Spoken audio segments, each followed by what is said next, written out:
Why did the room fall silent when the glass began to shake? At first it was just a hum, a faint vibration underfoot like something buried miles away.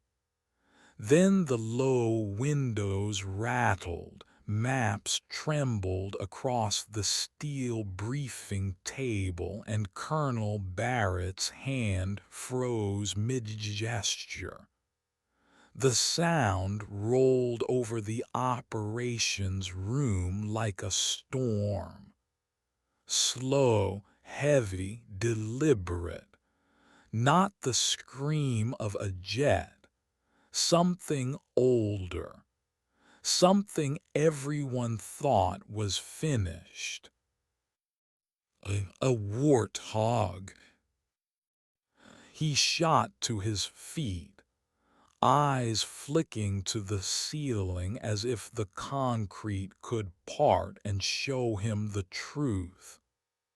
His staff scrambled, screens lighting, headsets snapping on, voices colliding. They'd been scrambling all morning since word came in. Alpha 3 cut off, pinned in K3's grid, enemy fire thickening like a noose. Backup still stuck in fueling bays, F-35s dead on the tarmac. Communications jammed half to ash. Barrett had barked the order half an hour earlier. Find me any jet, any engine, anything that flies. But he hadn't meant this. Not a relic, not a ghost. Who the hell is flying that hog? He snapped, but the answer never came quick enough. The ops floor smelled of stale coffee and adrenaline, of maps pawed through too many times, of sweat behind collars. The young staff officer at comms pressed a finger to his earpiece, brow furrowing. "Sir, satellite feed shows an A-10C inbound on K3 airspace. No flight plan, no clearance." Barrett's voice cracked sharp as a rifle. "That's impossible. Who signed that launch?" The answer chilled more than it calmed. "No one. She just went." The room turned toward the radar screen as if it might blink away.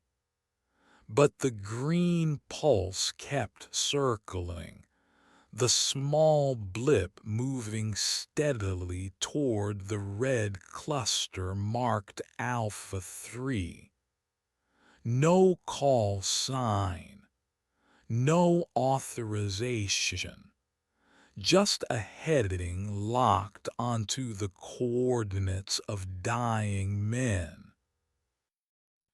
"She's not responding on comms," the operator whispered, switching frequencies, desperation cutting through his control. "Whoever it is, she's flying silent." Barrett's jaw tightened, his throat lined with something unspoken. He slammed his palm flat on the table, the maps jumping under the blow. "She's busting every regulation we've got." A pause, colder this time. Who is she? The room rustled with hesitation, eyes avoiding his. Then an older officer, voice heavy with memory, finally lifted his head. Call sign Raven 13. But sir, that tag was retired 3 years ago. Operation Horost. Silence struck like a hammer. Even the machines seemed to hold their breath. Barrett leaned in, voice a low growl. Then explain why a dead pilot is flying into my battle space. No one could, not yet. And still, outside those walls, the rumble grew closer. She hadn't asked, hadn't waited. The distress call had broken through the haze of her small hangar's static radio, and that was enough. Engines whined alive before the first reply even reached the command net. Samantha Voss, though none in that ops room spoke her name yet, sat low in the cockpit, helmet pressed against glass, eyes scanning through haze. Hands steady on the worn stick of a machine she knew more intimately than her own skin. Regulations were for men who still believed time was patient. She no longer did. Not after Horost. Not after 18 survivors looked at her with eyes that begged why no one had come sooner. And today, she wouldn't wait for clearance. She skimmed the ridgeline, keeping below radar sweep, her chest pressing against the harness with each drop and rise. The mountains clawed at her wings. The fog veiled the valleys in treacherous gray. But she was calm, focused. The outside world narrowed to the inside rhythm of breath, steel, and memory. Static filled her headset. Then voices, Alpha 3's desperation crackling through. We're pinned down, taking heavy fire, need air cover now.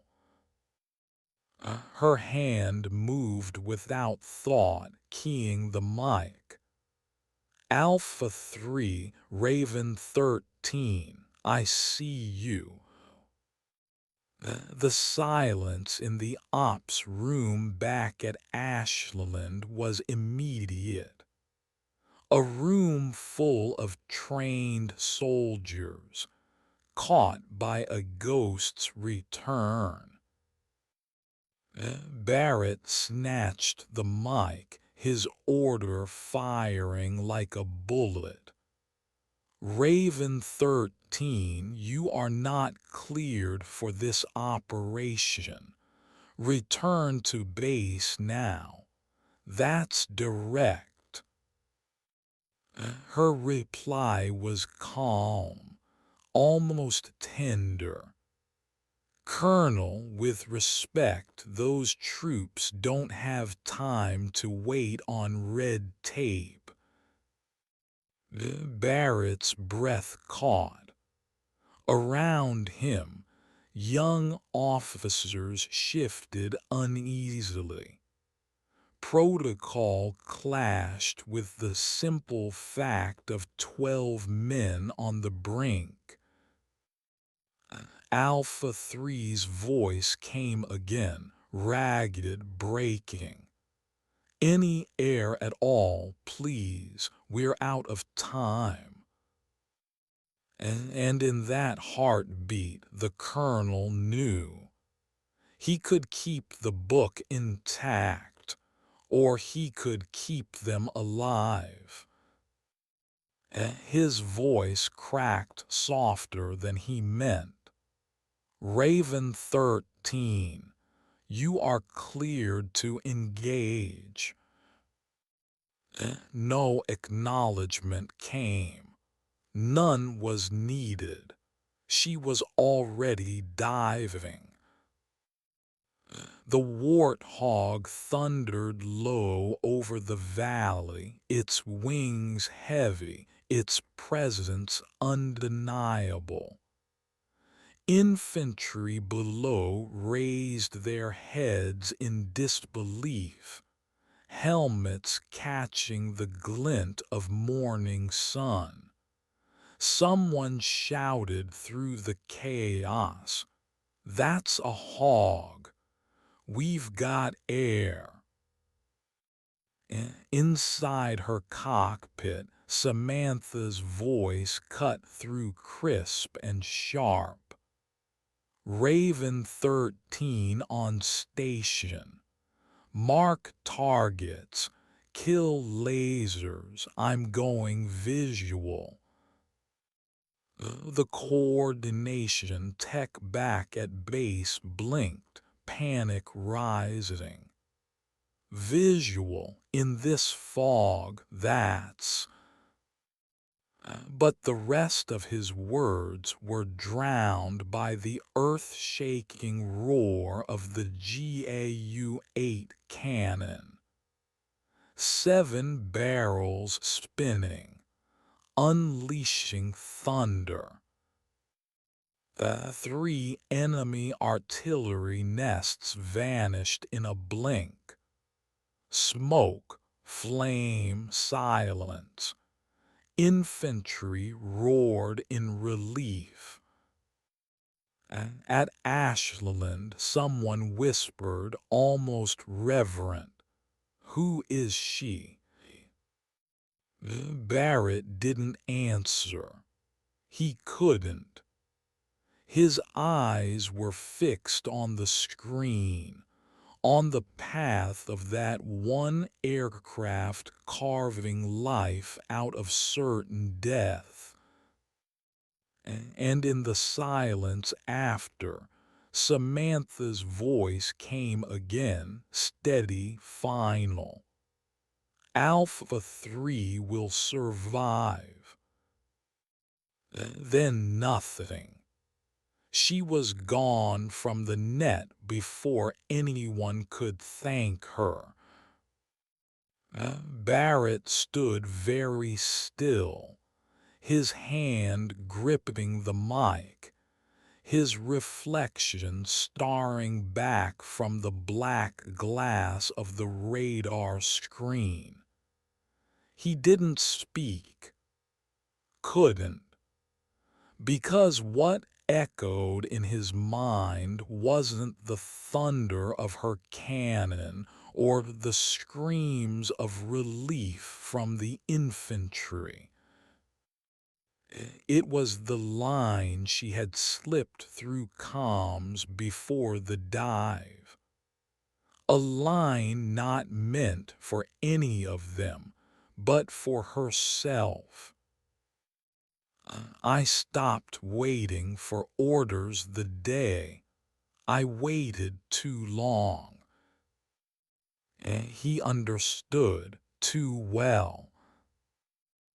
But what he didn't know, what gnawed like a shadow under his ribs, was what it had cost her to fly again.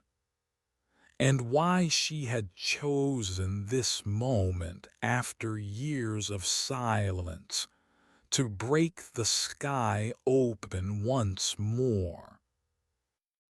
Though that answer hadn't come yet, and it would. Why would a pilot vanish from every roster, yet return when no one else could? The question hung heavier than smoke in the operations room. Colonel Barrett kept his hand pressed flat against the map-strewn table, knuckles white, veins rising like cords. He just cleared an unsanctioned pilot to open fire, and 12 lives now clung to the aftermath of that decision. The staff shifted nervously, caught between awe and protocol, silence broken only by the hum of radar and the scratch of pencils that had stopped writing halfway through orders. The blip on the screen moved with uncanny precision. Low, slow, deliberate. She hugged the terrain like it was muscle memory. Then, without warning, the feed dimmed. The hog dipped under ridge cover and vanished from their scopes entirely. "She's flying shadows," muttered the radar tech, eyes darting, hands useless over controls. "She's gone." But she wasn't gone. Not to Alpha 3. Out in the valley, the remnants of their unit pressed trembling hands against the earth as the GAU-8 had roared above them. Soldiers who had already whispered last words now scrambled for fresh ammunition, lifted their heads, dared to hope. One man leaned against shattered stone, voice trembling over the net. "Base, whoever that is, tell her we see her." Ashland didn't answer. They couldn't. The net had already gone quiet. Barrett's voice was low, almost lost. "Who the hell is Raven 13? The senior officer who'd spoken earlier cleared his throat, but his words dragged like stones. "Sir, Raven 13 was deactivated after Operation Horost. That file's sealed under Pentagon lock. No one active carries that tag." Barrett turned slowly, the weight in his stare pinning the man in place. "Sealed or not, I want it. Now." A junior officer's voice cracked across the room. "Sir, that could take days, weeks." Barrett's reply was cold, almost whisper. "Then start the clock. Because whoever's flying that hog just saved 12 lives. And I need to know why she isn't on our roster." The hum of machines filled the silence, a low buzz, punctuated by the static of half-captured comms. Then, as if to defy them all, Alpha 3's net came alive again. Base, this is Alpha 3. Artillery destroyed. Position secured. Moving to extraction. Repeat, extraction possible. Thanks to whoever she was. A pause, voices breaking, men trying to steady themselves. That pilot, she saved us. All 12 still breathing. The operations room exhaled as one, like a storm breaking. Heads dropped. Eyes glistened in places where no one would admit it. But Barrett only stood taller, his voice tightening around guilt he would never name aloud. Protocol said they should have died waiting, he murmured, almost to himself. Protocol would have left them in the dirt. No one answered, because they all knew he was right. Miles away, Samantha Voss guided the warthog through valleys no radar could pierce. She cut her engines back to a whisper, letting the old machine ride the wind as if it were just another current in the mountain air. Her visor caught the faint glow of the horizon, but her eyes stayed low, locked on shadow and earth. No debrief, no comms, no waiting. Her gloved hand brushed the worn metal plate above the console, fingers lingering on the faint scratches carved there. Names, nearly faded, etched with a knife during nights when silence hurt more than fire. A reminder of the day she had waited, of the A-10 she had saved, and of the one's command had already buried in ink. She whispered, so soft it barely reached her own ears. Never again. The hog rolled left, slipping under another ridge, disappearing from every scope hunting her. Back at Ashland, the silence was cracking.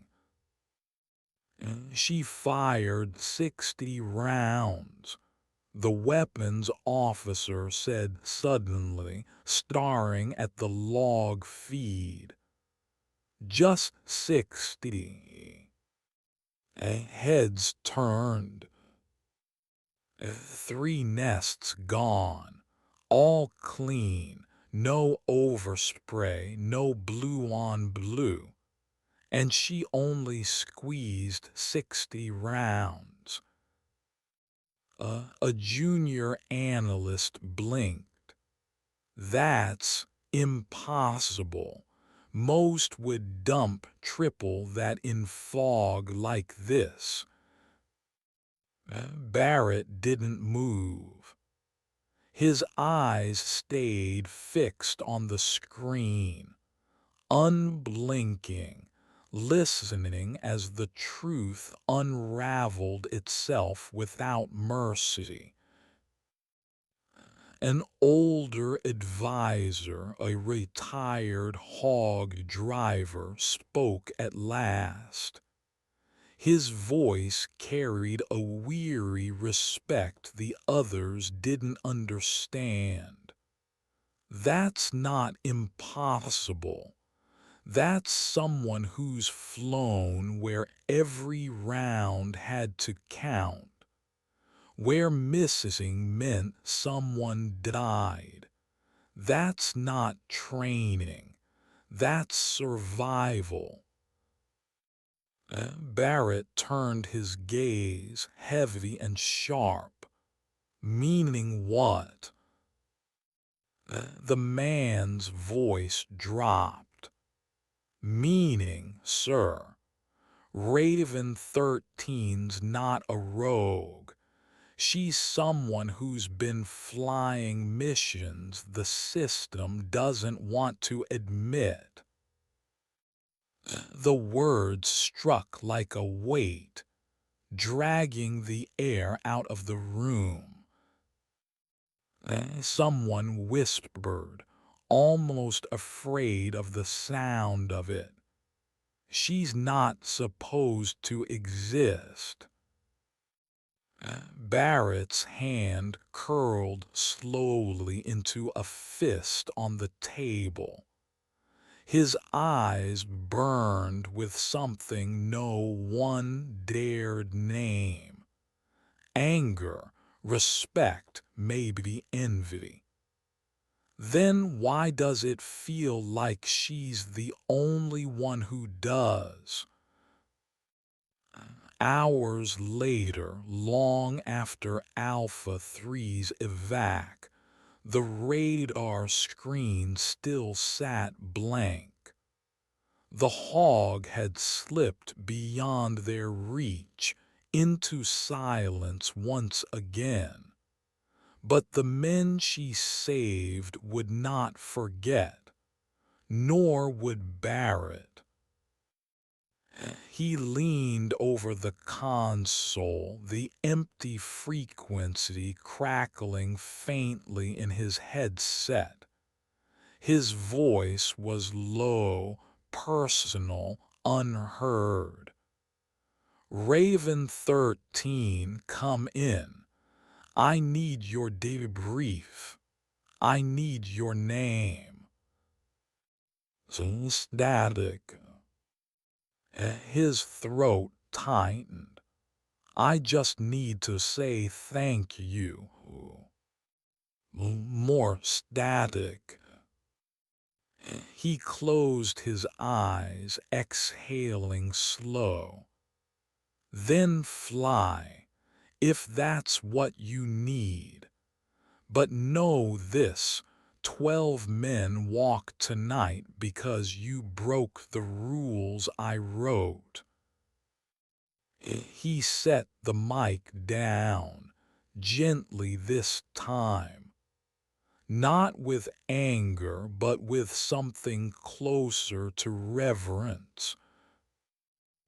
And somewhere in the mist, Samantha Voss flew on, unseen, unthanked, but alive. Her war was not with the enemy below. It was with the silence above. And she had no intention of losing. What kind of pilot walks away from the world, yet keeps flying for it? Colonel Barrett couldn't let the question go. Even as Ashland Joint Support Base dimmed into midnight quiet, his office light stayed sharp against the dark.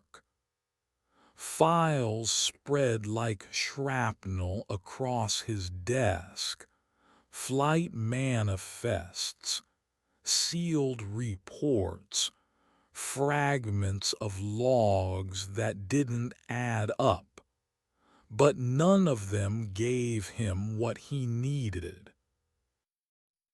Who was Raven 13?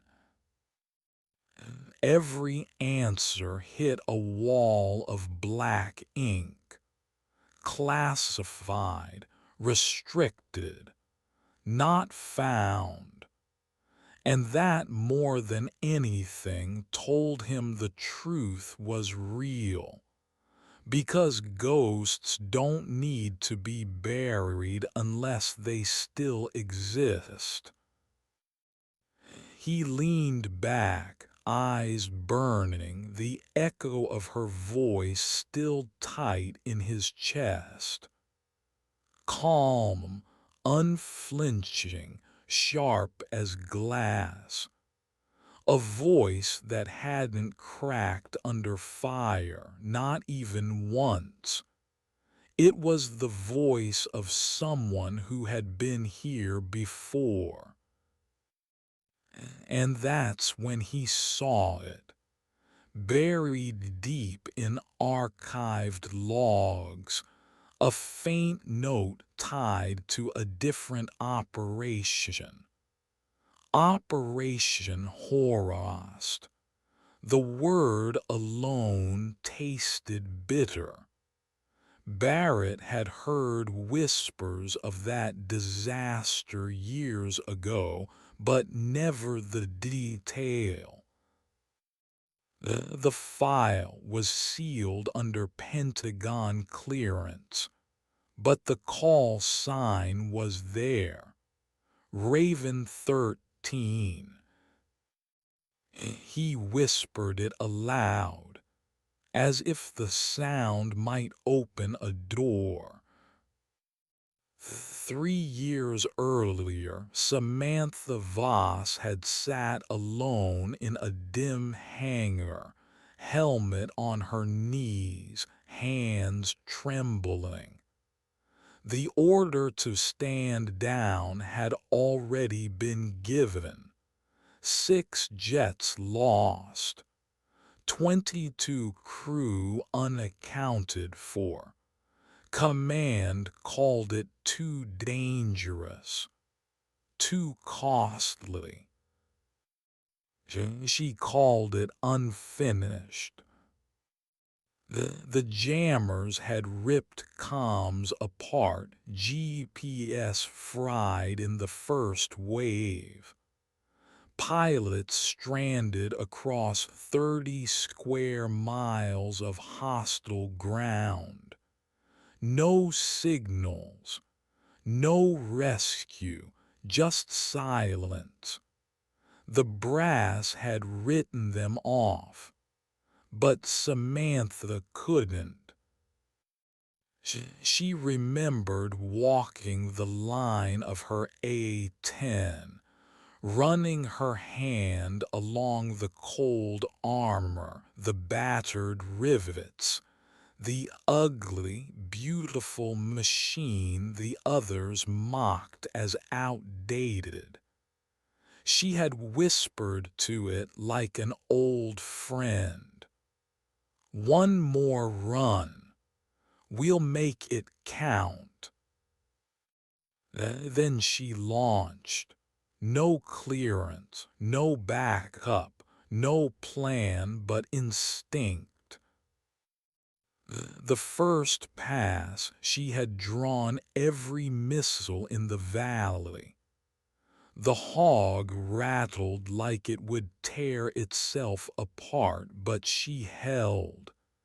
8 hours, 17 runs, each one carving space for another life pulled from hell. On the last, her bird came back broken. Hydraulics gone, engine coughing, nav fried. She'd set it down on a rural road by nothing but feel, sparks cutting the night. 18 men survived because she refused to stop, and for that they had cut her loose. Barrett stared at the declassified fragments, the story clawing into him. She saved 18, and they punished her. His voice cracked in the empty room. What kind of system buries someone for refusing to bury others? He closed the file hard, knuckles pressing white on the cover. Then the memory of today's calm echoed again. Her voice, clear, measured. I stopped waiting for orders the day I waited too long. He whispered into the silence. You flew anyway. Samantha's hands had never stopped trembling since Horost. She hid it well in the dark when no one watched. But in the cockpit, the shakes were gone. There she was steady. Steel flowed through her veins when the canopy sealed, when the hog rumbled beneath her. She lived in shadows now, not in barracks, not on bases. Old hangars, forgotten strips, rural roads where rusted fences leaned into dust. She kept the A-10 alive with her own hands, rebuilding systems with scavenged parts, filing edges smooth with patience. Every scar on its hull was a memory. Every mod was survival, not theory. And every night, the same question burned her chest. How many are waiting for help that will never come? So she kept her ear on the forgotten frequencies. The channel's command muted when missions were scrubbed. And when the words "stand down" hit the net, that's when she rose. She didn't fly for medals. She flew because once 18 men had looked at her as though she had arrived too late, and she swore never to see that gaze again. Back at Ashland, the whispers began spreading. Technicians swapping glances. Young officers passing rumors. 17 times in the last 3 years, one said quietly. 17 unsanctioned rescues, every time after a stand down. That's impossible. Then explain the logs. 0 deaths. 67 brought home. Someone's flying the ghost. Barrett listened from the doorway, his silence silencing them. His eyes were iron, but not angry. Not anymore, just resolute. 17, he repeated. His voice dropped almost reverent. 17 times the system said no, and someone answered anyway.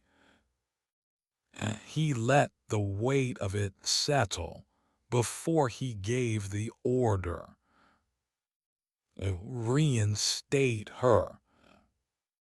The staff froze. Sir, she's not in the system, not on any roster. Then don't log it. Don't name it. Just make sure when the day comes and no one else can answer, there's a channel left open. The room stilled. Some looked uneasy, others looked relieved, but no one argued, because they all knew, in a way they couldn't admit aloud.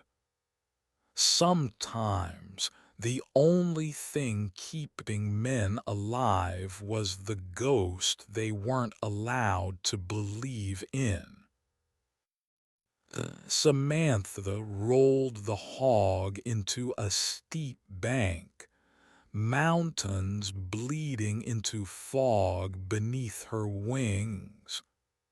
Her hands were steady again, calm in the storm. She had heard Barrett's voice on comms earlier. She'd heard the strain he couldn't hide. He wanted her name. He wanted her debrief. But names and debriefs belonged to another world. One she'd left behind when command chose silence over rescue. She cut her engines down to a whisper, slipping beneath the radar sweep again. And as the hog vanished from every scope, her words lingered like a ghost across the net, carried only by memory. I fly because once I waited, and no one came. Why did the story spread faster than any order ever could? It began in whispers. A mechanic walking past the barracks heard two infantrymen, fresh from K3, murmuring about a ghost pilot. A hog so low they could see the rivets, cannon fire carving space between them and death.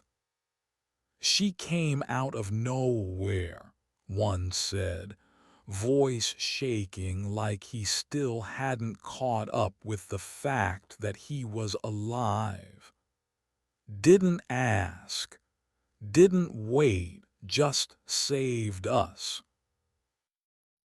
By nightfall, the whole base had heard, not officially, not through reports or logs, through voices carried in mess halls, through glances exchanged across hangar bays.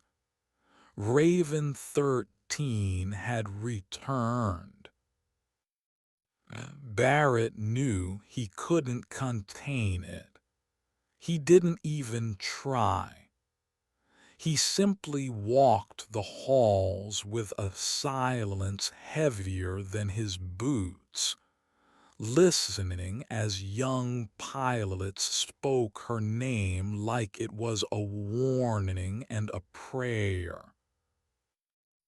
Raven 13, sir. They say she never misses. She's not real. She's real. I saw the cannon trails myself. She's a legend. You're a problem. Barrett's face gave nothing away. But inside, the war grew louder. Samantha was used to rumors. She counted on them. The more they grew, the less anyone looked for her in the shadows. Legends distract, legends protect. But in her quiet corners, there was no myth, just the work, keeping the hog alive. Fuel drums lined against a barn wall. Ammunition boxes smuggled in parts. Oil that clung to her gloves for days no matter how hard she scrubbed. Nights where her only company was the echo of distant artillery and the crackle of a radio waiting to break silence. She told herself it was enough, that the solitude was a choice. But sometimes in the hours before dawn she remembered Horost too vividly. The faces of the 18 she'd dragged back from the dead. The way command looked at her afterward, not as a savior but as a liability. And worst of all, the voice that still haunted her. You're discharged because you disobeyed. Every time she powered up the hog now, she thought of that moment. And every time she answered it the same way, by flying anyway. At Ashland, Barrett called his senior officers into the briefing room. No cameras, no recording, just a sealed space, the door locked behind him. He stood at the head of the table, eyes dark, fingers resting on the folder labeled HORROST. I've seen enough, he said. His voice was low, steady, but beneath it was a current no one dared interrupt. 17 rescues, 0 deaths. 67 men and women who should be graves. One officer shifted in his chair. Sir, she's unauthorized, a breach. We can't just. Barrett cut him off with a stare that stopped the sentence cold. Protocol, Barrett said, his tone dry, would have left Alpha 3 in pieces. Is that the example you'd rather set? Silence. Finally, the retired hog advisor leaned forward. Sir, you're not wrong, but you know the brass. They'll bury her again if they find out. Barrett's lips tightened. Then we don't tell them, not until they're forced to listen. He slid the folder across the table. the word HORROST glaring up at them. This isn't about a ghost. It's about someone who never stopped fighting. And I want her ready when the next call comes. Samantha sat in the cockpit that night, canopy half open, stars bleeding silver across the dark.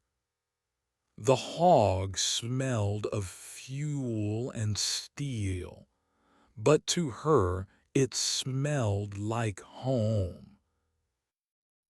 She remembered one of the men she pulled from Horost, barely able to walk, ribs cracked, eyes hollow. He had clutched her hand so tight she thought her bones would break. His words were burned into her. You came back. Everyone else left, but you came back. She whispered now, to no one, to him, to herself. That's why I still fly. Her hands brushed the throttle, not out of need, out of promise. And as the radio hissed in static, she listened, waiting for the sound she both dreaded and longed for. A broken voice, a call for help, another chance to keep a promise no one had asked her to make. Back at Ashland, the Raven 13 plaque went up, unofficial, quiet, a silhouette of a hog etched into metal. Beneath it, two words, never wait. Barrett didn't order it. He didn't stop it either. Young recruits were brought to see it in silence. No speeches, no instructions, just the weight of what it meant.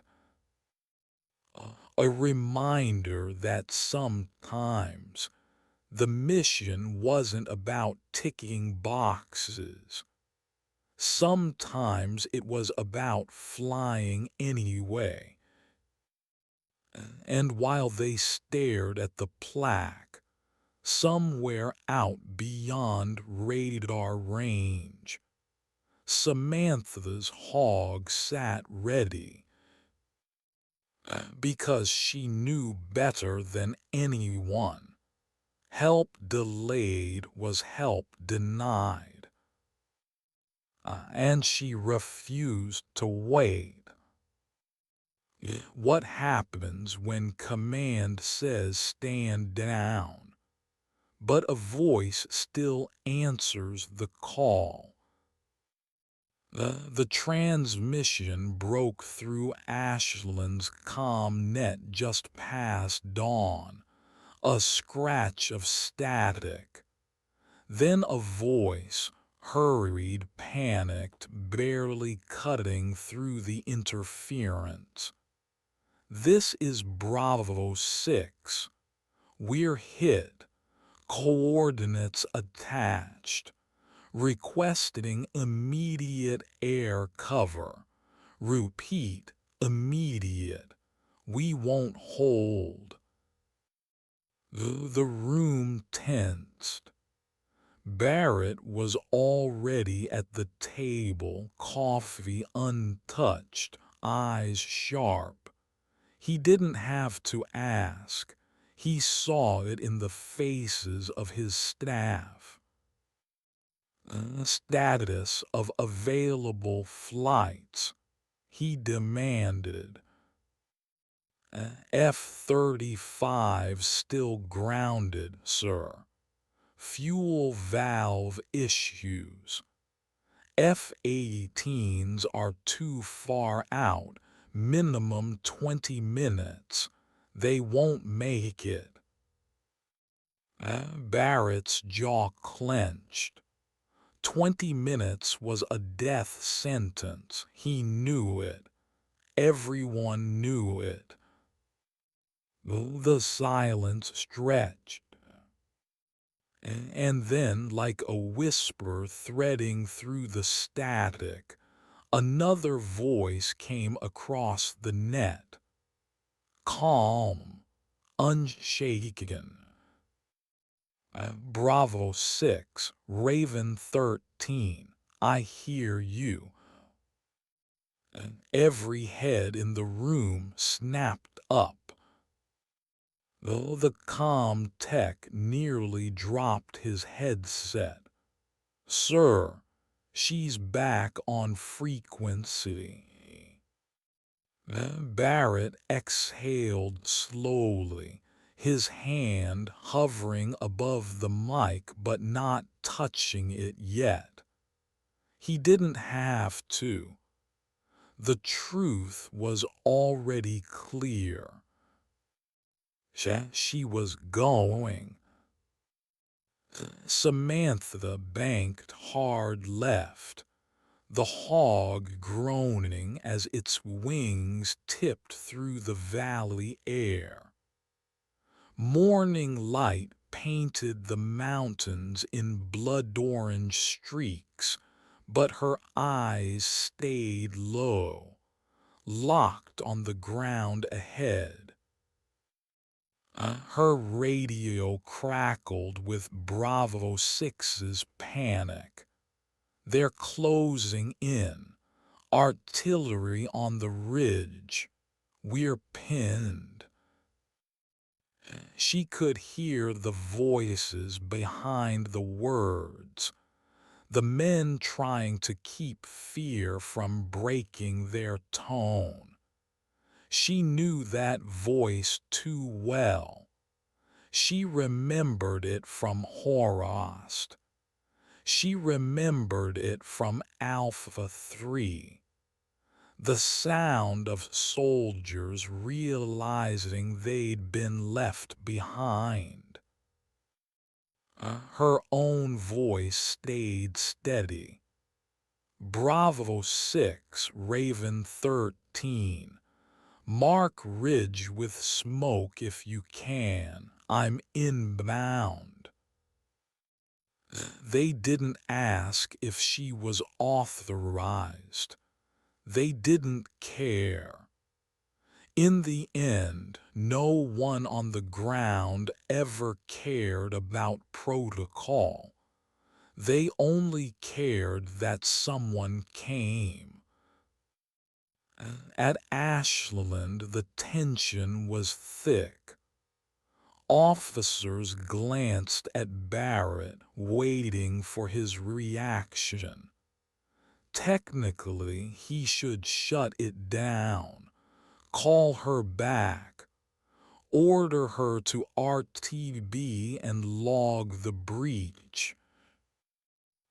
Instead, he leaned back in his chair, his silence deliberate. Sir, one officer asked cautiously, do we report this?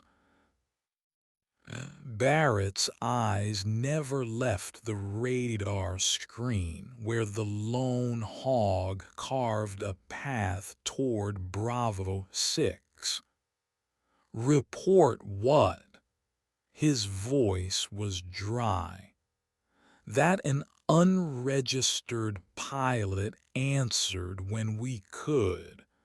That she flew when the book said we wait. The officer shut his mouth. Barrett spoke quieter now, almost to himself. Sometimes the book doesn't get people home. She does. Samantha felt the hog tremble as she cut lower, air density hammering against the fuselage. She saw the smoke, a thin column rising from shattered rock, and with it the flicker of muzzle flashes peppering the valley. Her chest tightened. The echoes of Holocaust pressed close again, men running, fire chewing the ground, the sickening certainty of loss. Her finger hovered over the trigger, breath slowing. Not yet, not too soon. Every round had to count. She whispered it like a vow. No one dies waiting. Then the GAU-8 thundered. The ridge erupted in flame. Artillery nests shattered in seconds. The hog rolled through the smoke, gunsmoke trailing from its nose like fire breath. On the ground, Bravo 6's voices broke across comms. Shouts, disbelief, hope flooding raw into the airwaves. "We've got air." God, she hit them clean. Samantha didn't answer. She never did.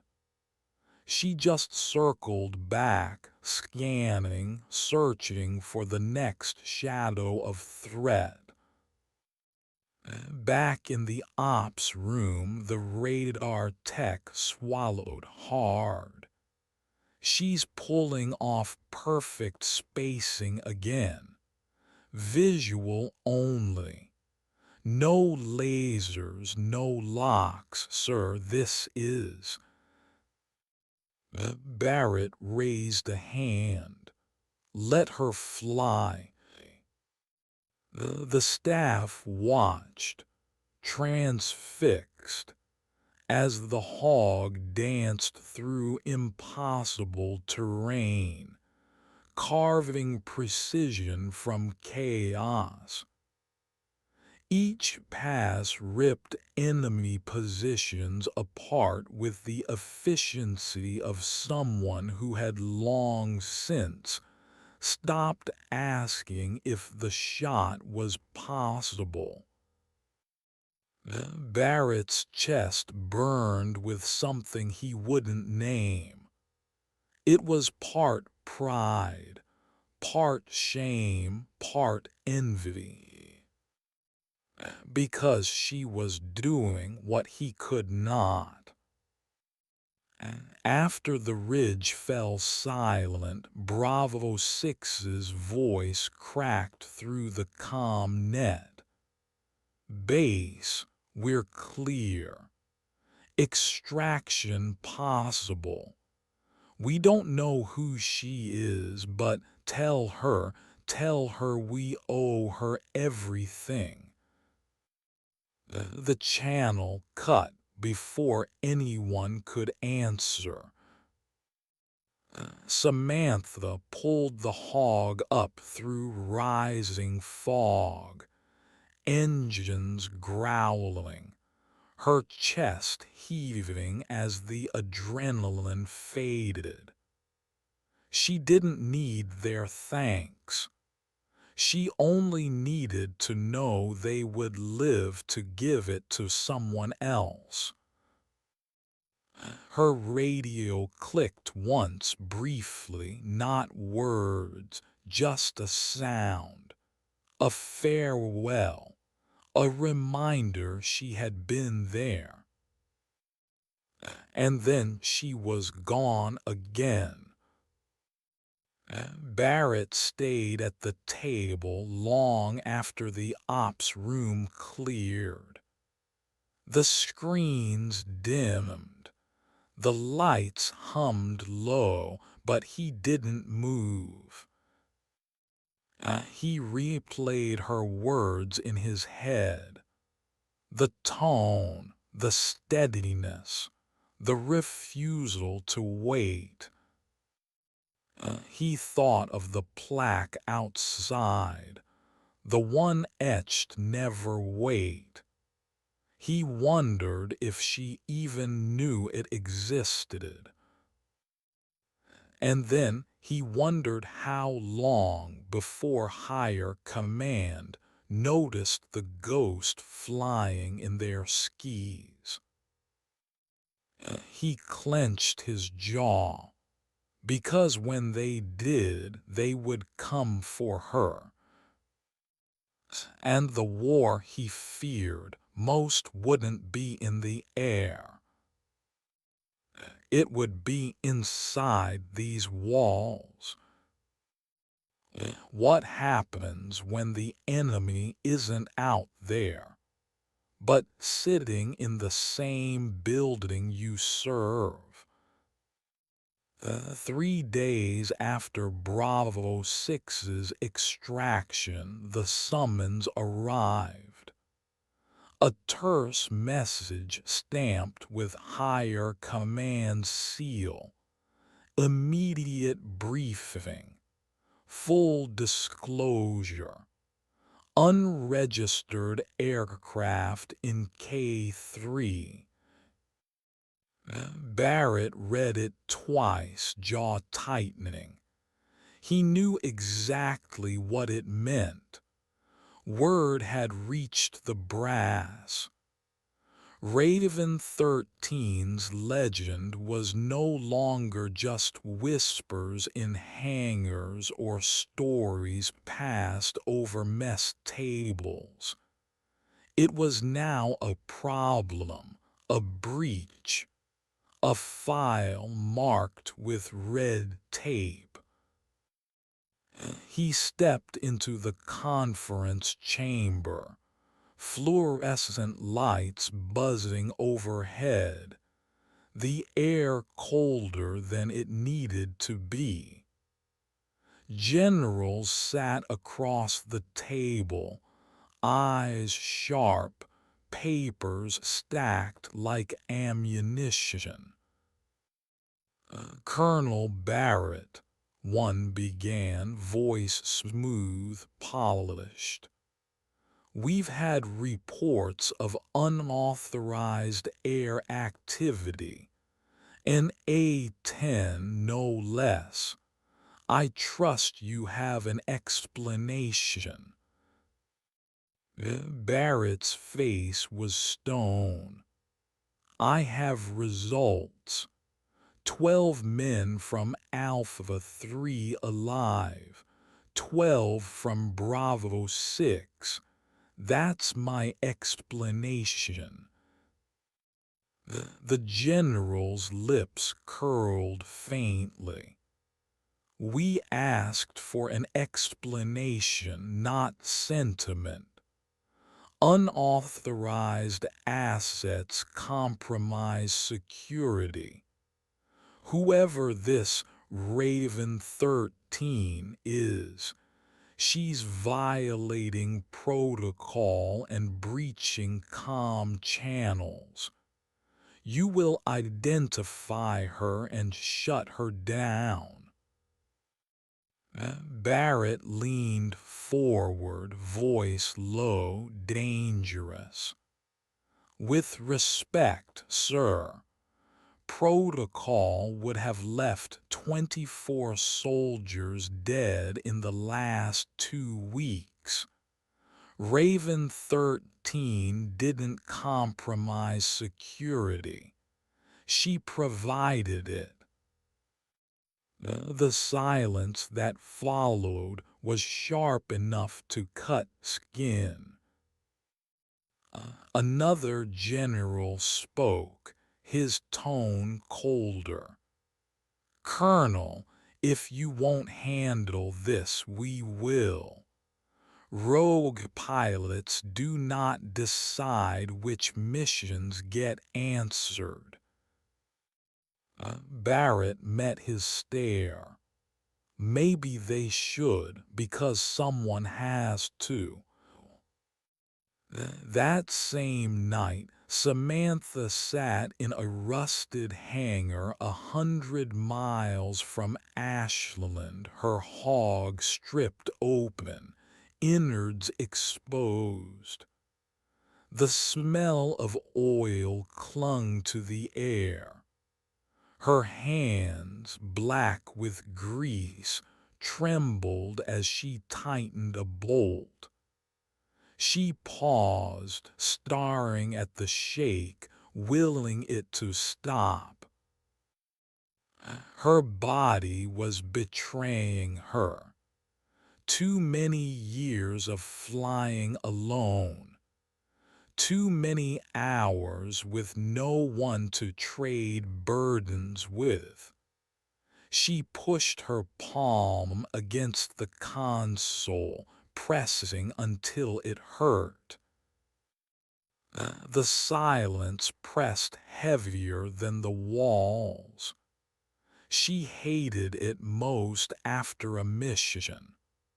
The roar gone, the adrenaline faded, only the emptiness remained.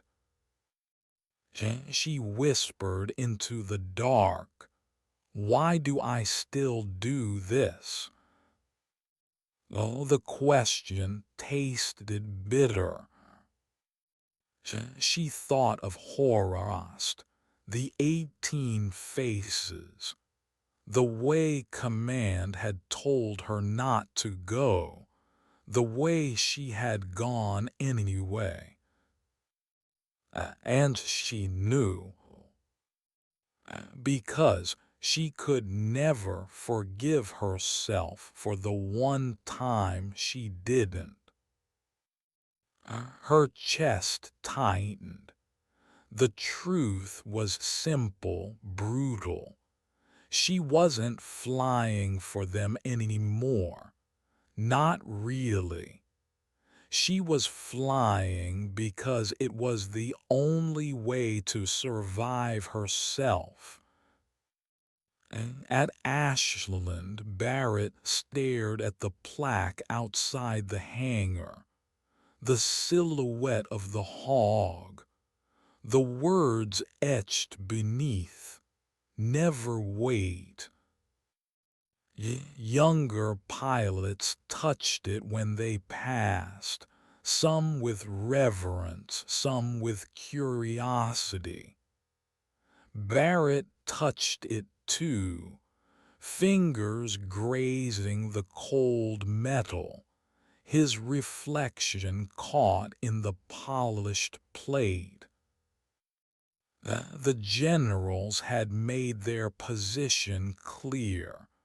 Raven 13 was a liability, a breach, a problem to be erased. But Barrett knew better. She wasn't a problem. She was proof. Proof that heart still mattered more than ink.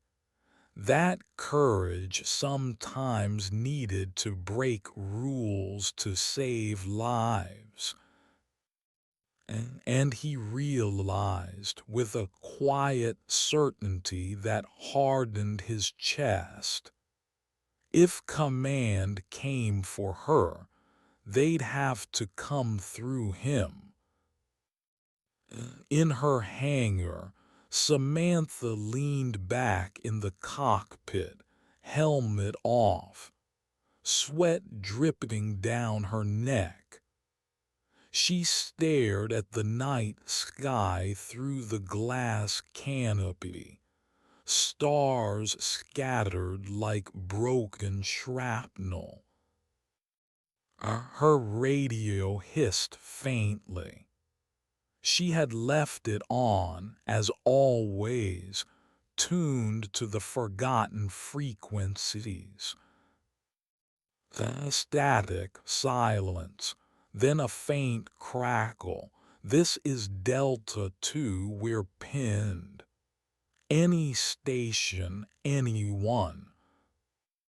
Her heart clenched, and for a moment, just one heartbeat, she hesitated. Her hands froze, the engine switch waiting beneath her fingertips, the hog ready to roar alive. But her body ached. Her mind screamed of exhaustion. Her hands trembled so badly she thought the stick might slip if she tried to fly.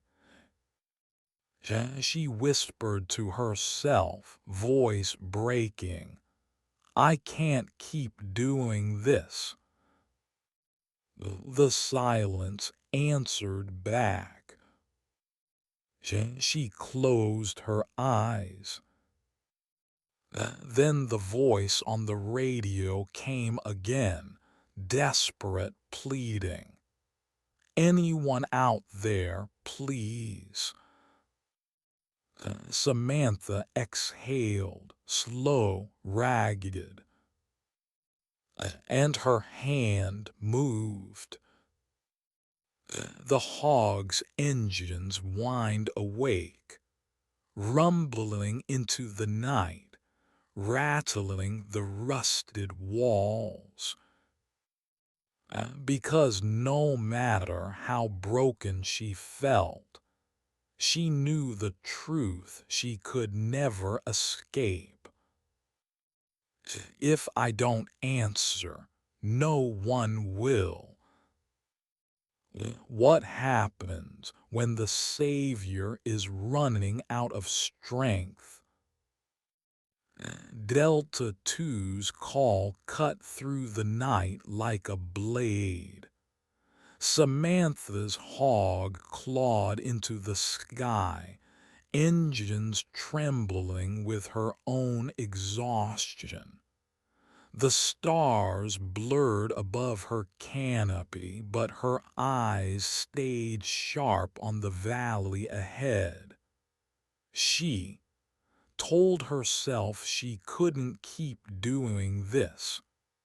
Her hand still shook on the stick. But the moment the distress call echoed, the choice had already been made. She dropped low, hugging the ridgeline. Below, tracer fire stitched the earth in burning lines. Delta 2's last stronghold was being chewed apart, their voices frantic over comms. "They're everywhere, we're outnumbered. If anyone can hear." Her voice broke in, calm, steady, hiding the storm inside. "Delta 2, Raven 13. Mark your north perimeter with smoke. I'm inbound." The silence that followed was brief, stunned, then filled with relief that cracked into raw gratitude. "Copy, Raven 13, thank God." Samantha gritted her teeth. God had nothing to do with this. Just her, the hog, and the vow she couldn't break. At Ashland, alarms lit the operations board. The radar picked up an unregistered A-10 streaking across grid sectors. The staff froze, then looked at Barrett. They didn't need to ask. Raven 13, someone whispered. Barrett's jaw tightened. He should have ordered her grounded, should have informed higher command, should have reported the breach. But he didn't. He simply leaned forward, eyes locked on the glowing blip cutting through red zones. She's already there, he muttered. The comms officer swallowed. Sir, what do we tell command when they ask? Barrett's eyes flicked up, sharp as steel. We tell them nothing. She doesn't exist on paper. And until the day they can fly faster than a ghost, she'll keep saving who they won't. The room went silent. No one argued. Because every person there remembered the cheers of Alpha 3, the relief of Bravo 6, and now Delta 2's lives hung on a ghost. Samantha rolled into a dive, fog curling off her wings. The hog's cannon thundered, 7 barrels spinning with fire that shook the valley. Enemy armor erupted in flame. Delta 2 shouted over comms, voices alive again. Direct hit. Targets destroyed. But Samantha didn't hear the triumph. She heard the strain in her own breath. Her hands ached against the stick, muscles locking from fatigue. She pushed through, circling for another pass. A missile streaked skyward. Her eyes caught it late. Instinct yanked the stick, the hog groaning as metal screamed. The missile cut close, too close, exploding in a blossom of fire that rocked her bird. Her chest slammed the harness. Lights flickered across her console. Her breath stuttered. For one split second, fear pierced her calm, not for herself, but for them. Delta 2, still pinned, still waiting. She whispered through clenched teeth. Hold together, just hold together. The hog did, barely. She came around again. At Ashland, the radar tech's voice broke. She's hit. She almost took a missile direct. Barrett's fists clenched. She's still flying. The advisor beside him whispered, half in awe, half in fear. Sir, she can't keep this up forever. Barrett didn't answer because he knew. He'd seen pilots burn out before, physically, mentally. But Raven 13 13 was different.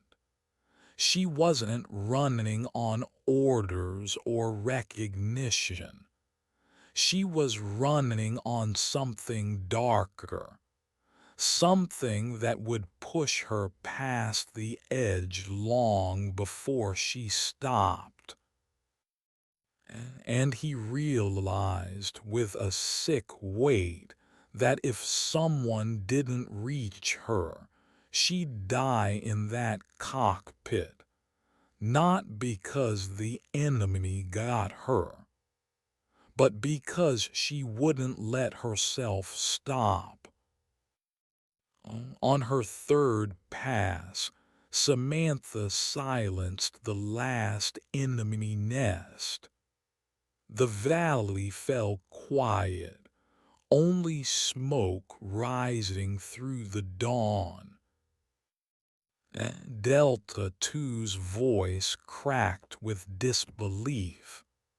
Raven 13, you saved us. We're moving to extraction now. We owe you our lives. Samantha's reply was faint, her voice frayed. Copy, get home. She cut the channel before they could say more. Her hands trembled violently now.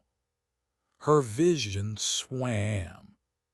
She pulled the hog low, slipping beneath radar again, disappearing into silence. But in her chest, the war raged. Each mission carved deeper into her. Each rescue brought her closer to breaking. And she knew it. Still, she whispered into the canopy glass to no one, to everyone. I'll keep flying, as long as someone needs me.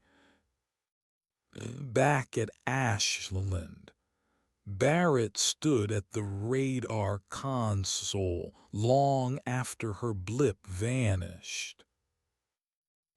He spoke softly, not to his staff, not even to himself, but to the ghost in the sky. Raven 13, you can't carry this alone. And for the first time he realized finding her wasn't about command.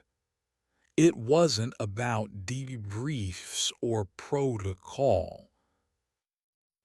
It was about saving the one person who refused to save herself.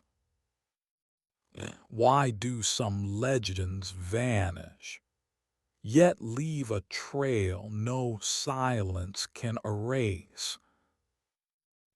Colonel Barrett knew it was time. He had pushed the truth aside long enough, hiding her behind silence, pretending a ghost could keep flying without consequence. But after Delta 2, after seeing her risk herself to the edge of breaking, he understood. Raven 13 wasn't immortal. She was a woman, flesh, bone, burden. And if no one stepped in, her vow would consume her until nothing was left. So he went back into the sealed files. He dug deeper than the brass wanted, deeper than regulations allowed. And at last the name surfaced. Samantha Voss. He stared at the photo. eyes sharp, jaw set, the face of a pilot who had never apologized for saving lives. Beneath it, the reprimand stamped in bold black, discharged for disobeying direct orders. Barrett whispered into the still air. They called it disobedience. I call it duty. Meanwhile, in a quiet hangar miles away, Samantha sat inside her hog, canopy open, night pressing in. Her body ached from Delta II's run. Her hands still shook. She knew she couldn't keep this pace forever, but she also knew she wouldn't stop.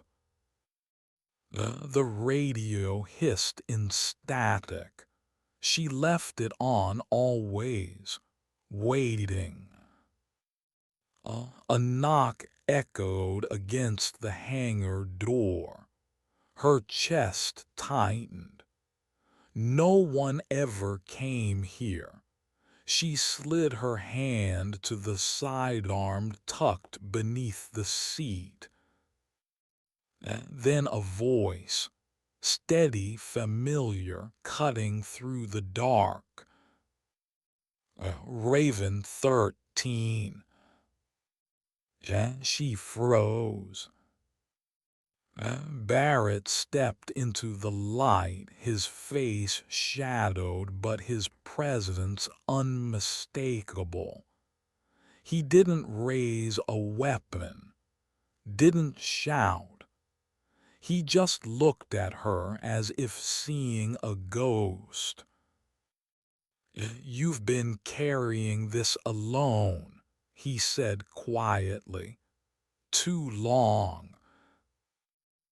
Her eyes narrowed, her hand still tight on the pistol. "You shouldn't be here." "Neither should you," he countered. "But you are, every time, when no one else will." The silence stretched, heavy, fragile. At last, Samantha lowered the pistol, just slightly. "They left them to die. I couldn't." Barrett nodded slowly. "I know, that's why I'm here."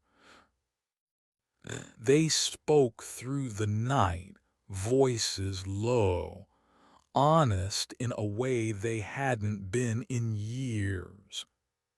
She told him about Horost, about the nights when silence screamed louder than engines, about how she wasn't saving others anymore.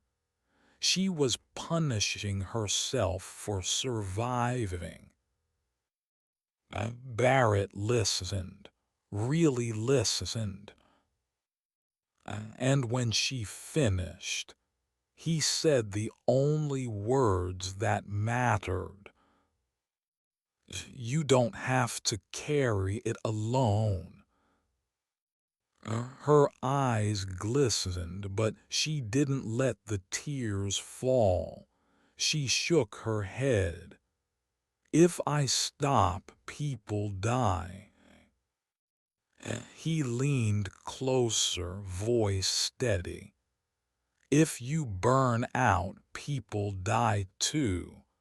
You've proven your point 17 times over. Let me help you carry it." For the first time, Samantha didn't answer. She just looked away, jaw tight, heart fighting itself. Weeks later, the hog was back in Hangar 7 at Ashland.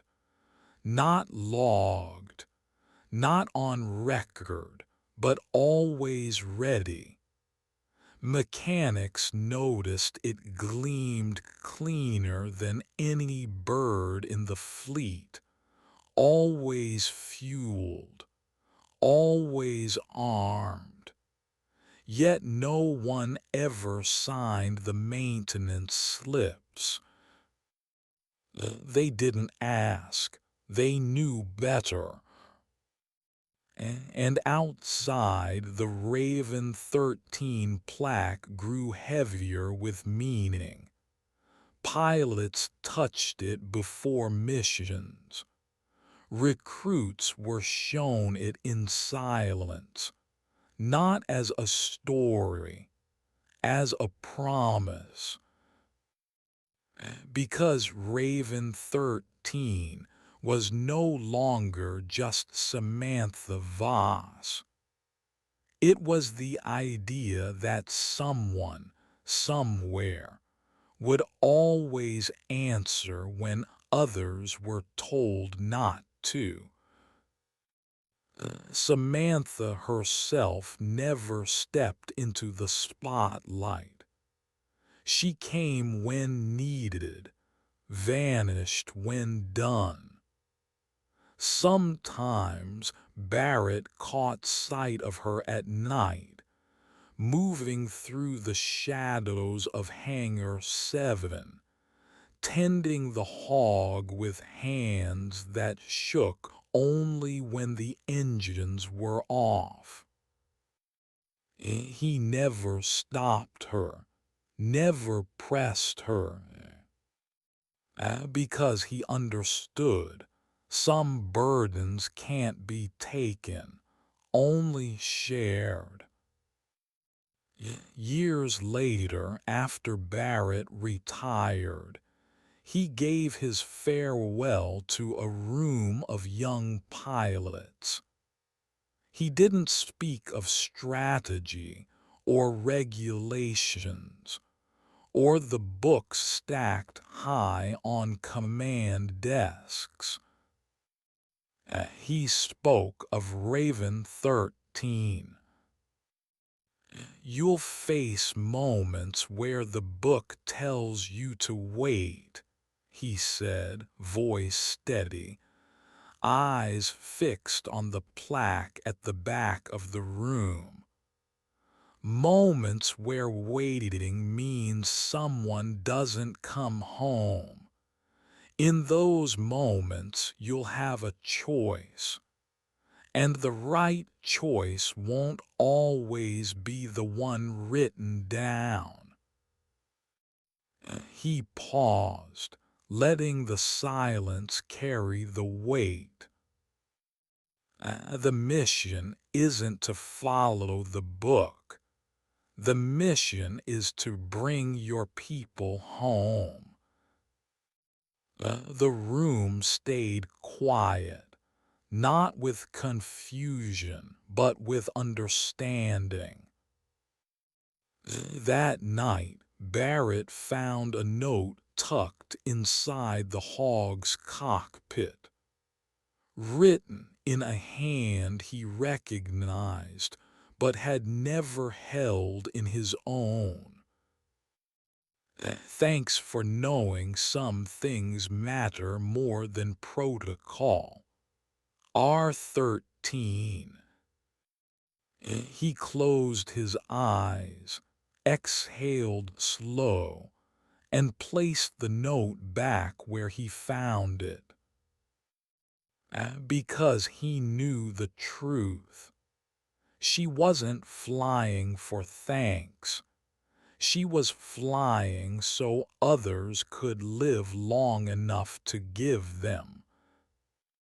And as long as she was out there, somewhere, he would protect the silence that let her fly. Some legends wear medals, others wear scars, But the rarest ones leave nothing behind but the lives they refused to abandon. And sometimes dignity doesn't speak. It simply acts.